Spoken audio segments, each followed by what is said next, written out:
Ողջույն, եթերում հարցազրույցն է, զրուցելու եմ ռազմավարական հետազոտությունների և նախաձեռնությունների վերլուծական կենտրոնի ղեկավար Հայկ Խալաթյանի հետ։ Բարև ձեզ։ Շնորհակալ եմ, պարոն Խալաթյան, հրավեր ընդունելու համար։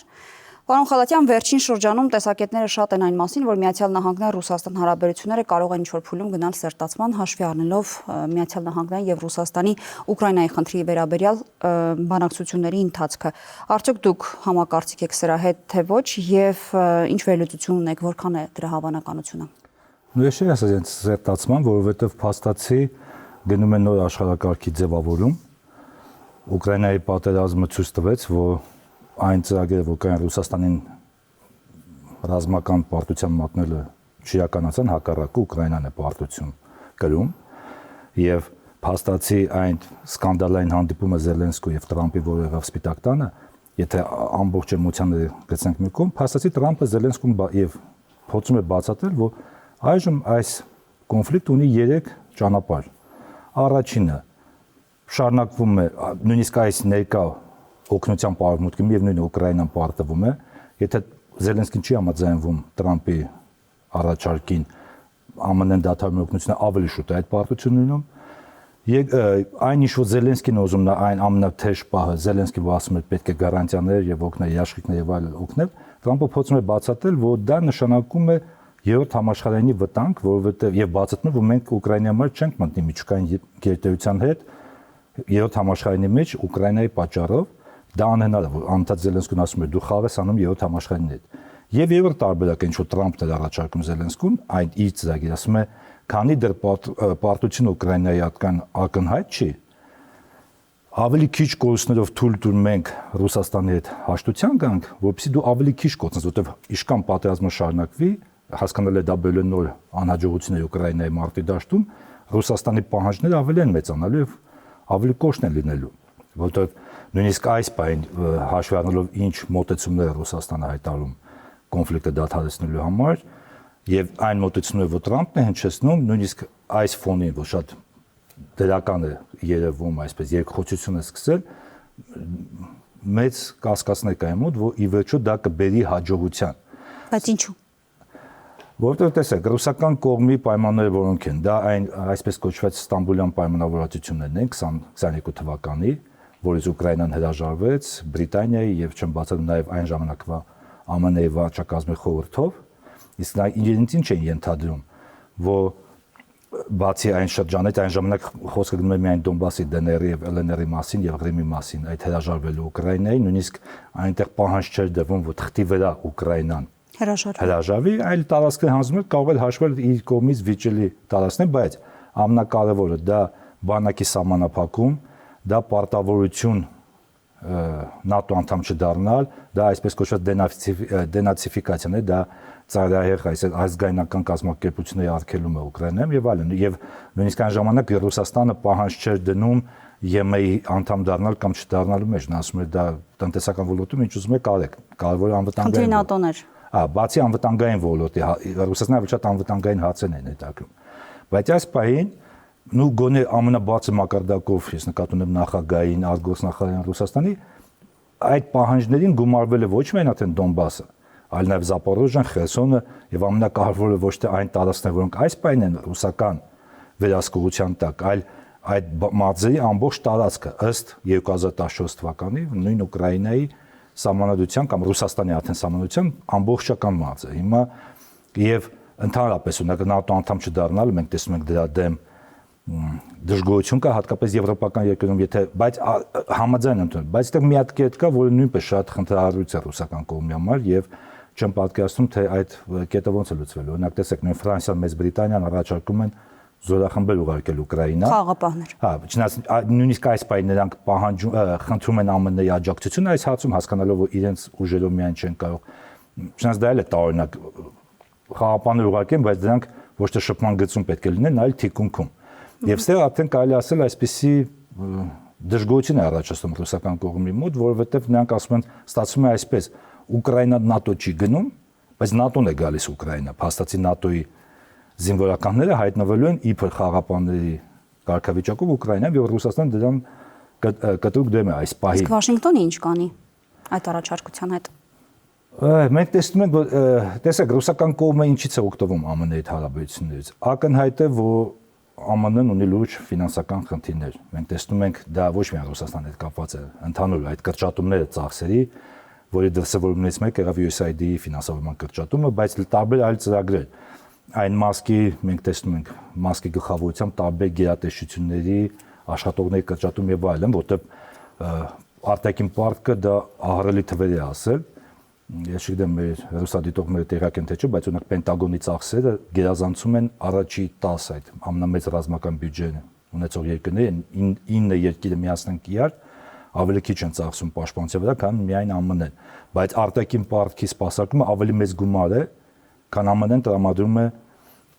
Պենտագոնին։ Եվ ամենակարևոր խնդիրը դա Չինաստանն է։ ԱՄՆ-ում ի տարբերություն դեմոկրատների նախկին վարչակազմի եւ շատ եվրոպական ներկայիս քաղաքական էլիտաների հանրապետականները չեն դիտարկում Ռուսաստանին որպես այսպես թշնամի։ Իրենց համար դա մրցակից է, վտանգավոր մրցակից է, բայց չեն դիտարկում որպես թշնամի։ Եվ ընդունելով որ այս բան գլխավոր մրցակից է իրենց համար, իրենք տեսնում են Չինաստանին, նրանք գտնում են, որ նախկին ծրագիրը պարտության մատնելով Ռուսաստանին չաշխատեց։ Այս կոնֆլիկտի շարունակությունը մի կողմից բերում է Ուկրաինայի պարտությանը եւ փաստացի Ռուսաստանը կարող է առավելագույնը ստանալ ինչ որ նա ի սկզբանե ուզում էր եւ ամենավտանգավոր ԱՄՆ-ի համար նույնիսկ ոչ թե Ուկրաինայի կորուստն է, այլամ որ այս ֆոնին, այս ԱՄՆ-ԵՄ ճնշման ֆոնին Ռուսաստանի վրա ավելի են մեծանում կապերը դեռ չեն կարող ասել ռազմական դաշինք, բայց կարելի ասել քաղաքական արդեն փաստացի դաշինք համագործակցություն կա Մոսկվայի եւ Պեկինի միջեւ եւ այս ճնշումը ավելի է բերելու ուժեղացնելու այդ։ Բայց դրա համար, պարոն Խալաթյան, տեսակետներ կան այն մասին, որ Միացյալ Նահանգների հիմնական խնդիրն այն է, որ հնարավորինս թույլ չտա, որպեսզի Ռուսաստանն ու Չինաստանը այդ մերձեցմանը գնան եւ նաեւ ուկրաինական խնդրումը Միացյալ Նահանգները կարող է որոշակի հետ քայլեր իրականացնել, որպեսզի կարողանա Ռուսաստանին պոկել հնարավորինս դեպի իր կողմ։ Ես դրա մասին ասում եմ, որ եթե դու շարունակում ես ճնշումը, դա բերելու ավելի մերձեցմանը։ Դա ԱՄՆ-ն փորձում է, ասում է, եկեք որոշակի կարգավորենք խնդիրը, եթե հնարավոր է սառեցնենք, բայց եւ վերականգնվենք համագործակցությունը Ռուսաստանի, մենք հիշում ենք, նա առաջարկում է նույնիսկ մեծութնյակ վերադասել Ռուսաստան, որտեղ Ռուսաստանին դուրս հանելով մեծութնյակից դա բերեց նրան, որ Ռուսաստանը սկսեց շատ ակտիվ, ինքը ամենաակտիվ լոբբիստներից է, օրինակ BRICS-ի, որը փաստացի դիտարկվում է որպես այլընտրանք արևմտյան բոլոր այդ ֆինանսական, տնտեսական կառույցների այլընտրանքը եւ դա խնդիր է արդեն ԱՄՆ-ի համար, որտեղ բերում է Չինաստանի ավելի ուժեղացմանը։ Նաեւ պետք է հիշեցնեմ ձեզ, օրինակ շատեր որոնք զարմանում են այսպիսի կտրուկ փոփոխությանը ԱՄՆ-ի քաղաքականության արտաքին, բայց դրա նախադեպը եղել է պատմության մեջ 70-ականներին Կիսինջերի օրոք, երբ որ պետք հարտուղալ էր այդ կտրուկ շրջադարձը Չինաստանի հետ հարաբերություններում, որը թույլ տվեց փաստացի փոկել Չինաստանը սովետական միությունից, հակառակը նույնիսկ օգտագործել Չինաստանին սովետական միության դեմ, բայց ես հիշեցնում այն ժամանակ էլ դա մի փոքր շոկային, որովհետև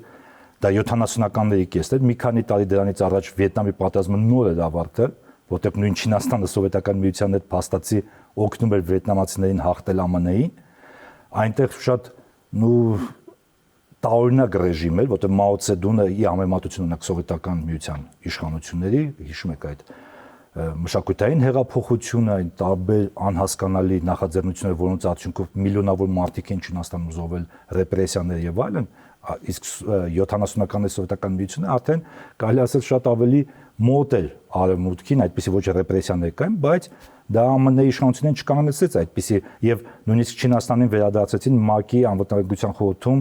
տեղը, որը մինչ այդ պատկանում էր Թայվանին։ Նույն ամերիկացիները այդ բային հանուն Չինաստանի հետ փաստացի համագործակցության գնացին այդ քայլին, զրկեցին այդ տեղը ՄԱԿ-ի անվտանգության խորհրդը Չանգկայշիի այդ հետևորդներից վերցեցին, փոխանցեցին Պեկինին։ Դա մեր նախադեպը եղել է եւ պետք չէ զարմանալ, որ այս բային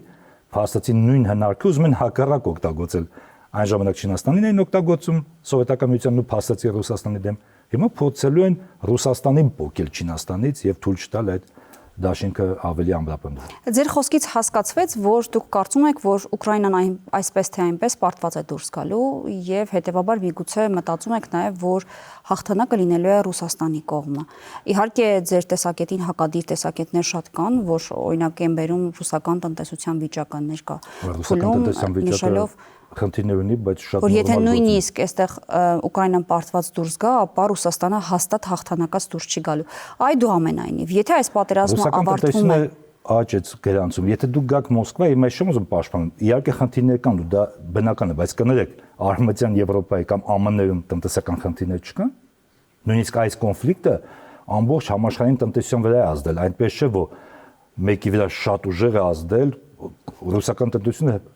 կոլապսի առջև կանգնած չի։ Խնդիրներ կան, բայց նույնպիսի լուրջ խնդիրներ կան նաև արևմտյան երկրների։ Լավ, հարցը շարունակեմ։ Եթե ձեր տրամաբանության շարունակությունը փորձենք տալ, այսինքն եթե այս պատերազմում համարում ենք, որ ռուսական կողմը հաղթանակած է դուրս գալիս, դա ինչ է նշանակելու առհասարակ այս աշխարհակական գլոբալ փոփոխությունների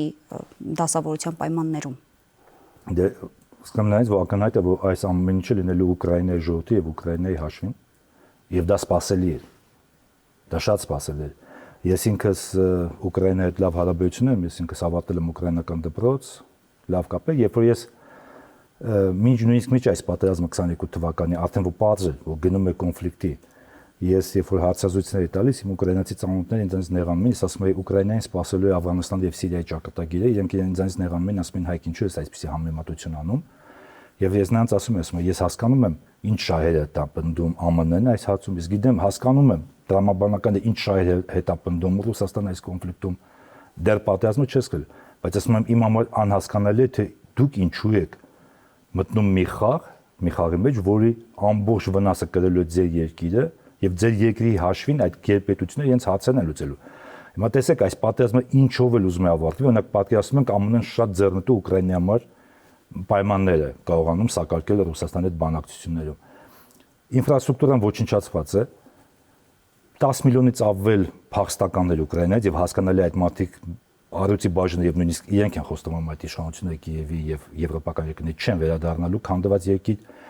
Այն վնասը, որը հասցվել է Ուկրաինան, տեսեք, ռուսական այդ պահոստները մոտ 300 միլիարդի չափով սառեցված են արևմուտքում, որի հաշվին անընդհատ ֆինանսավորում են, բայց նույնիսկ արևմուտքի հաշվարկներով այն վնասը, որ հասցվել է Ուկրաինան 500 միլիարդից ավել է։ Ով է այդ գումարը տալու։ Ոչ մեկ, ես չեմ տեսնում աշխարհում այդպիսի պատրաստակամություն հարյուրավոր միլիարդներ տալ Ուկրաինայի վերականգնման։ Դա հիմա Ռուսաստանի ենթադրյալ հաղթանակը ինչ է բերելու նույն մեր հարավային Կովկասի երկրների, մասնավորապես Հայաստանի բարագայում։ Իմ կարծիքով պայմաններից մեկը բանակցությունների, դա ոչ միայն Ուկրաինան։ Ուկրաինան դա կարելի ասել այդ հատճակատման մի հատվածն է։ Եթե հիշենք ինչից սկսեց այս պատերազմը 22 թվականի փետրվարին, դրան նախորդում է 21 թվականին, երբ որ Ուկրաինան տարբեր մարդիկ, որոշ մարդիկ բնութագրում են առաջարկ, որոշները բնութագրեցին վերջնագիր ներկայացրեց ԱՄՆ-ին եւ ՆԱՏՕ-ին պահանջով չընդլայնվել դեպի արևելք, հետխորհրդային երկրների հետ դադարեցնել, ոչ միայն չընդլայնվել, այլ նույնիսկ դադարեցնել ռազմական համագործակցությունը հետխորհրդային երկրների հետ, փաստացի ճանաչելով այդ հետխորհրդային երկրները լինի Հարավային Կովկաս, Ուկրաինա, Կենտրոնական Ասիա, Մոլդովա, որպես Ռուսաստանի շահերի գոտի։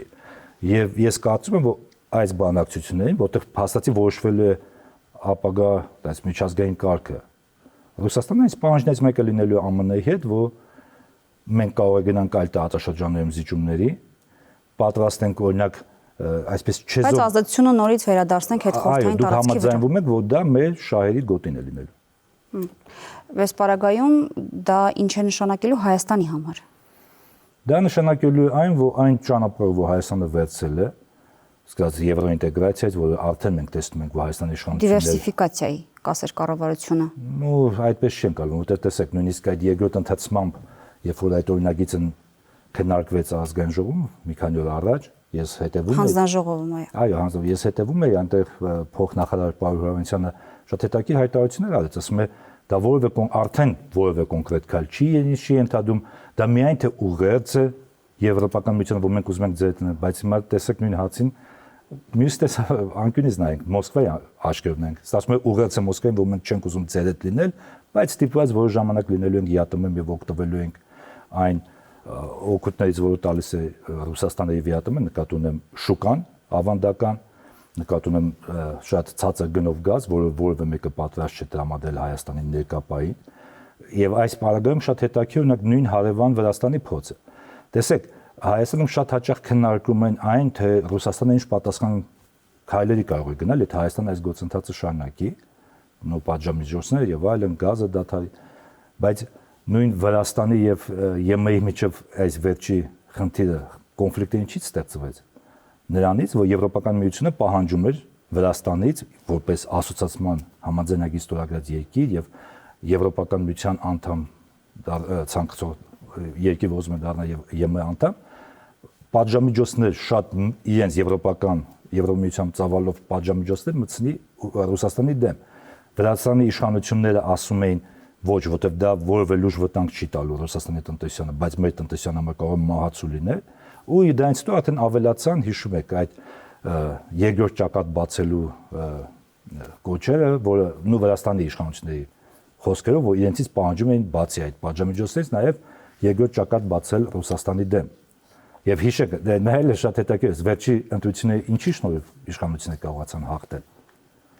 Եվ ինչն է մեծ դժգոհություն առաջացրել թե ԵՄ-ում, թե Ուկրաինայում, որտեղ վերցրել էին պաստառներին ուկրաինական քաղաքների նկարներն էին, որտեղ պատերազմը գնում։ Ասում են, եթե ուզում եք այսպես լինի, ընտրեք ընդդիմությանը Վրաստանի, որը կոչ էր անում հակառուսական քաղաքականություն, Բայց Հայաստանի իշխանությունները երբևէ հակառուսական որևէ քաղաքականություն չեն վարում։ Իրենց քայլերը բացատրում են մեկ կենտրոնից չկախված լինելու անհրաժեշտությունից։ Շատ կենտրոնից կախված լինելու։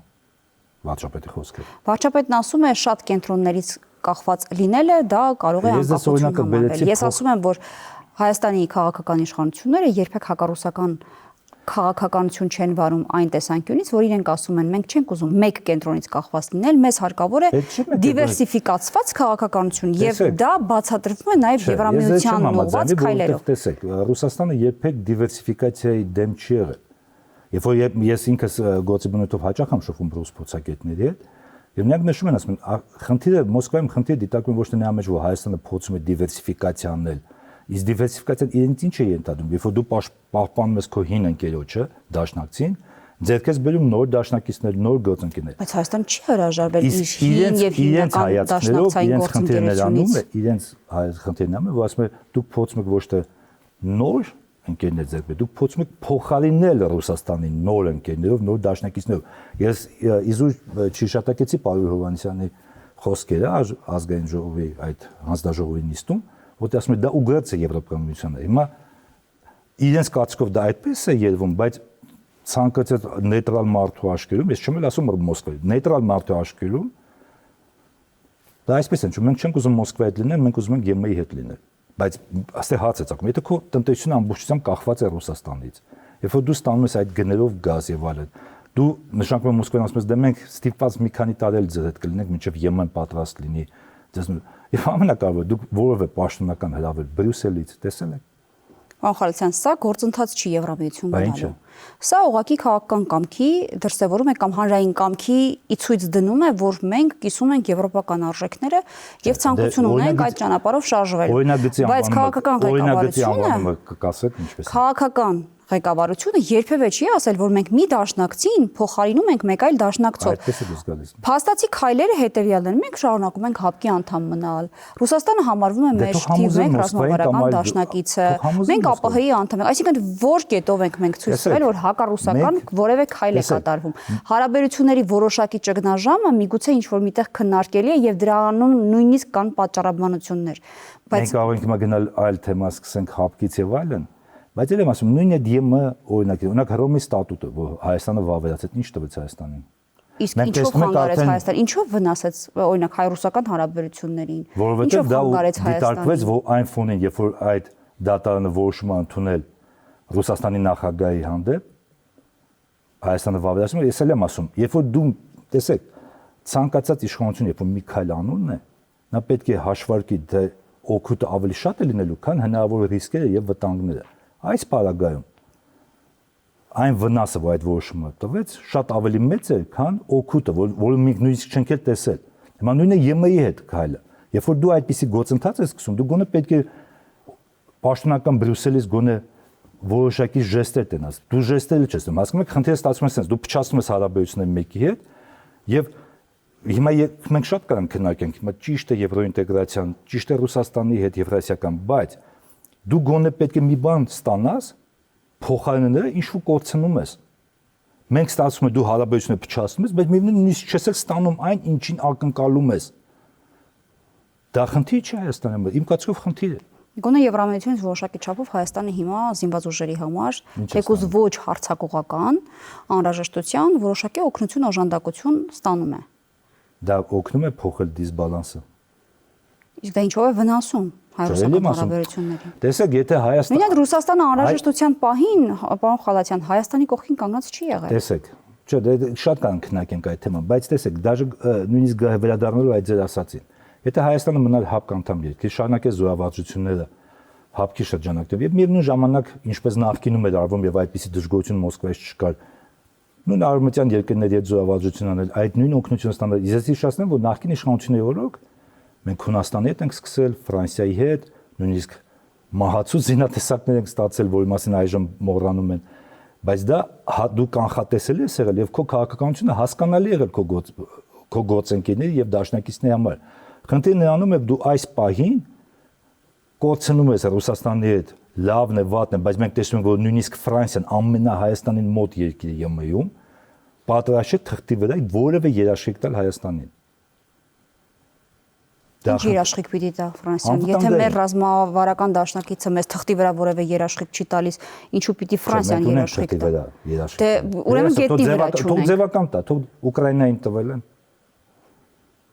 Մտածեք, ախր մենք նայում ենք օրինակ նույն եվրոպական հայտարարությունները,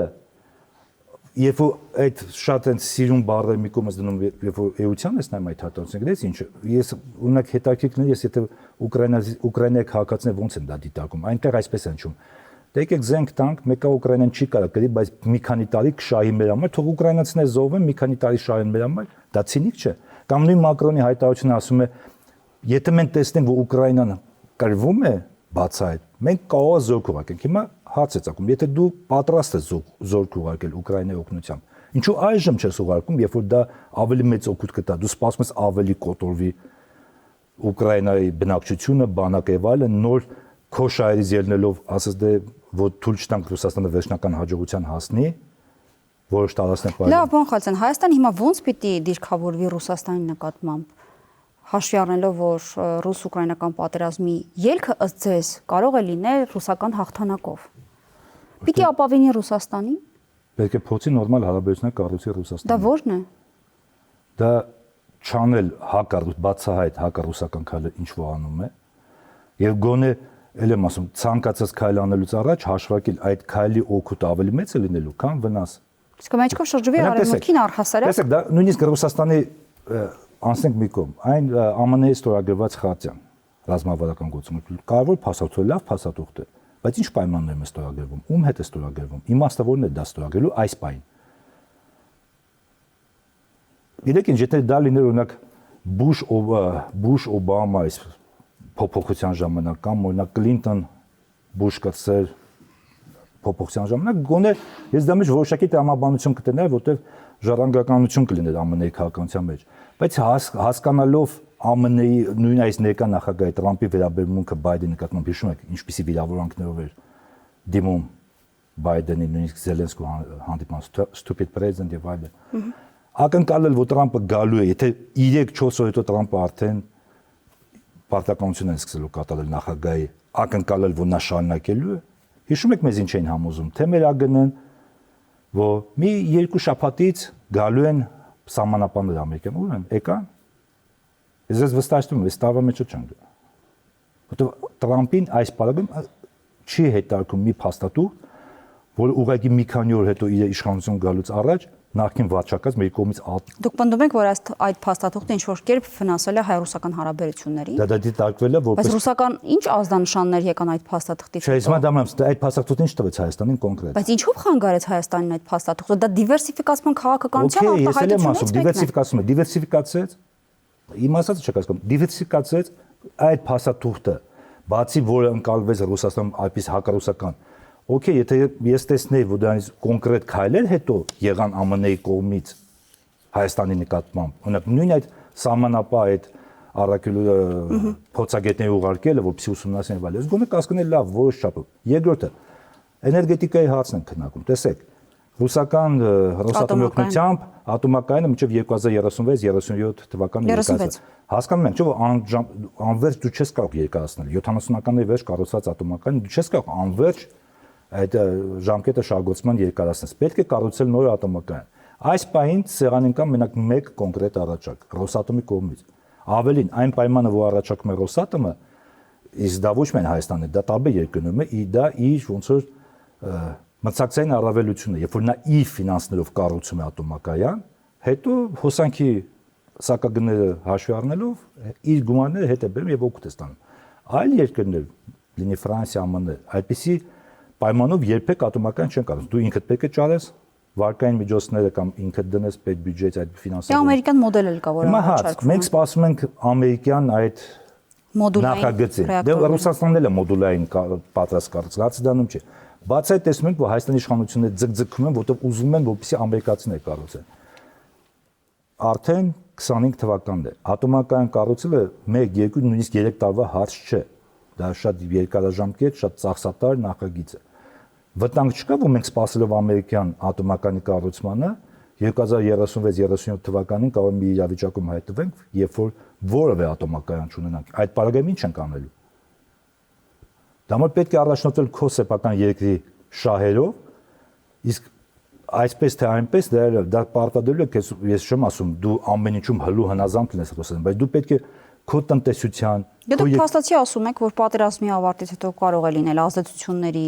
գոտի, այսինքն հետխորհրդային տարածաշրջանի վրա իր ազդեցությունը վերականգնի կրկին Ռուսաստանի Դաշնությունը եւ Հայաստանը այստեղ պիտի հասկանա։ Ձեր կարծիքով այդպես է։ Ես այս դեպքում կարծիք չեմ հայտնի, բայց այստեղ պիտի Հայաստանը հասկանա ինչ անի։ Հակառուսական քայլեր ձերձերվակերպամբ չանի, դիվերսիֆիկացիան ոնց որ թե դիվերսիֆիկացիա չէ եւ այլն եւ այլն։ Ինչ անի, ապավինի առհասարակ ռուսական խոհանուն։ Կա աշխարհագրություն, որը օրինակ հիմա ամերիկացիները փորձում են ուկրաինացիներին բացատրել, որ կա այսպես աշխարհագրություն։ Որ Ուկրաինան հազարավոր կիլոմետրային կա, այն կողմը հիշում եք Զելենսկին, որ այդ օվկիանոսի թեզի մասին, որ Զելենսկին փորձեց հակադարձել, որ միևնույն է դուք եք խնդրի, ինչ պատասխանեց Տրամպը եւ Վենսը Զելենսկուն։ Ասես քո գործը չի, թե մեր խնդիրները ոնց ենք լուծելու։ Բայց այդ նույն երկրները Ուկրաինային օգտագործելով Ռուսաստանի դեմ խոսք են տալիս դինել Ուկրաինայի այնքան, ինչքան պետք է Ուկրաինային։ Եղա։ Դե հիմա Եվրոպան ուկրաինացիների կողքին է։ Կարող է օգնել։ Դե ասում եք կարողանանք։ Նույնիսկ Մակրոնն առաջարկում էր եկեք անկախանանք Վաշինգտոնից, թող մեր հարցերը չլուծվեն։ Ասեք մի հաց կարակ ասեք, որում Մակրոնը հաջողության է հասել։ Կարողացավ Աֆրիկայում ազդեցությունը պահպանել։